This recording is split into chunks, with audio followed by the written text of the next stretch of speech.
Video games these days ship bursting with Easter eggs and secrets. While some can be amusing distractions along the road to completing your favorite game, sometimes a particular reference or Easter egg found can give you that, "Ah, I see what you did there" reaction we all know and love. So stick around as we go through 9 video games with the best Easter eggs, in our opinion. Rockstar Games are no strangers to Easter eggs in games, from Grand Theft Auto 3 all the way to its most current titles. Yes, Red Dead Redemption has its own fair share of Easter eggs for players to find. Among the monsters, Sasquatch Bones and Night Folk is an Easter egg that sees the player have a close encounter with the alien kind. If you head to the Emerald Ranch and travel north, you come across a little shack by the water's edge. Go inside and you're greeted by a horrific scene and a note. The note tells you to return at the second hour under the half moon, that is, 2 AM on a half moon evening. Upon returning, you will experience a sight more akin to a sci-fi thriller, let alone an 1800s cowboy epic. Now, if you were to ask anyone at Modern Origin who is the biggest Halo fan, they would point their fingers directly towards me. And being a fan of Halo, I, of course, was a massive fan of the popular web series Red vs. Blue.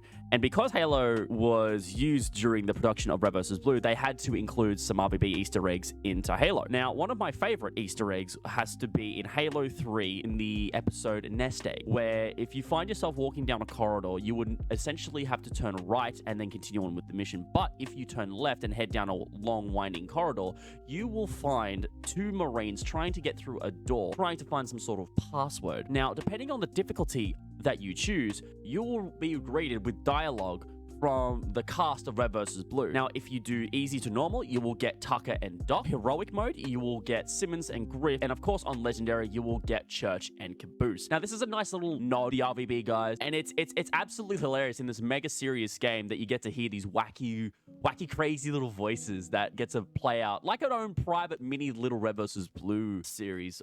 And to me, that has to be one of the funniest or best Easter eggs, in my opinion. I've played Minecraft for the past 10 years, and this one just really hits home. The reference, the lie, the achievement regarding cake in Minecraft is a direct link to the game Portal, Still Alive, the original story of Portal released on Xbox Arcade. The achievement itself is you just have to create a cake in the game, but it really means much more to me than that. The cake is a lie was something that myself and my friends actually just built cathedrals, houses, complete dedications to, well, cake. And then we learnt later on that we could actually play a game called Portal and could, figure out that the cake was really a lie, So it was quite fun and something that still holds close to my heart as a really cool Easter egg these days. I don't know about you guys, but I'm a huge Back to the Future fan, and clearly someone at Infinity Ward is too. As you can see with this Docks update for the Christmas themed Docks map, keen-sighted players will have noticed a note on the wall in one of the office buildings that reads, "Santa, we're having problems with the sleigh. We'll need to add a little boost. What time are you planning on leaving?" The VFX team. If you look to the right of that note, there's a keyboard with some keys labeled sleigh hanging on hook 12. If you head outside to where a familiar looking clock tower can be seen with a weather vane on top, if you wait for the clock to strike 12 and shoot that weather vane, Santa will fly on past, albeit with a little help from the dock. Now, I'm a retro buff.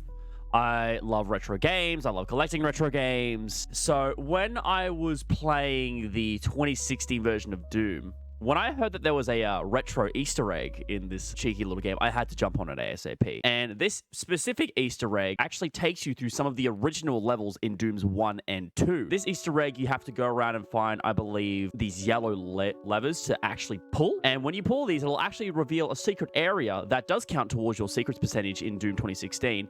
And it actually takes you with all the original big graphics, all the original sounds as well, soundtrack as well, which, for me, was an absolute dream come true. Now, this Easter egg is within the first 13 levels of Doom 2016, and they're a bit out of the way to find, but if you do find them, they're a nice little treat to find. My second really fun Easter egg is in reference to Arju Valley. The developers have done a fantastic job with this game. Every day when you go to hit save and, put in your money and get your earnings, you've worked hard for that. They give you a little cute reference to, well, anything you've done that day. The nighttime cut screen is absolutely beautiful. There's a little background, something going on. Sometimes it's aliens. Sometimes it's Santa on Christmas. Sometimes it's just crows. But every once in a while in your top right-hand corner, there's a little, full moon that you guys should totally click on and find out for yourself what really happens there. I'm gonna let you figure that one out. There are a few modern game series that have reached the level of cult status Dark Souls has. As such, it's no surprise to come across references to the series in other titles. One such title is CDPR's The Witcher 3 Wild Hunt. After a thrilling fight with the giant at the top of a beanstalk, which is part of the Blood and Wine expansion, Geralt can go into a cave beneath where the fight takes place. There, players will find a bonfire with a sword stuck in it, where you can take a well-earned rest. Obviously a reference to the bonfires in Dark Souls, which are the in-game save, healing, and fast travel points. This particular bonfire has one little perk that its Dark Souls cousins does not have, and that is you can actually take the sword with you to accompany on your journey through the realms of Witcher 3. My last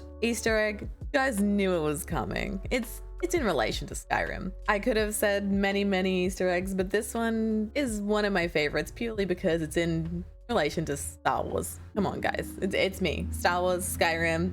Put that in a mixing pot and you've got me.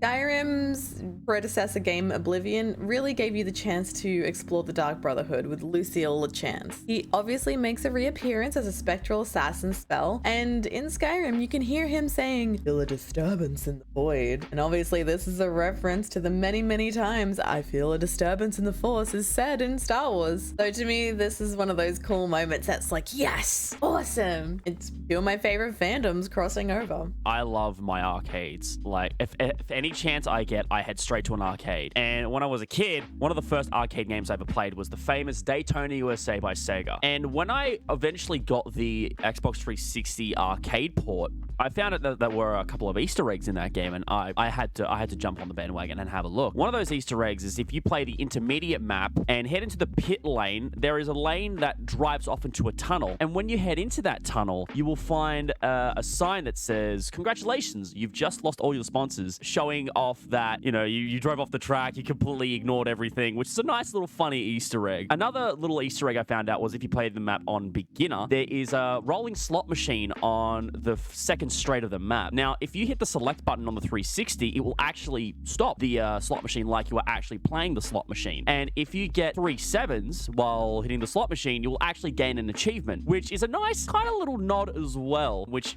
I would have never have thought of to do as a kid when playing this game, but it's actually kind of funny that they have these little interactive little Easter eggs in the game. So there you have it, another list in the book. If you enjoyed this video, give that thumbs up a tickle. It really does help with the algorithm. We've recently started streaming right here on YouTube on Wednesdays, Australian Eastern Standard Time at 11 a.m. So come back and hang out with us there. And while you're waiting, why don't you check out this video? This one here covers 5 video games with amazing original soundtrack. Until next time, I've been Death0 with Divine Pine and Dray 909. We are Modern Origin. That's our MO. See ya.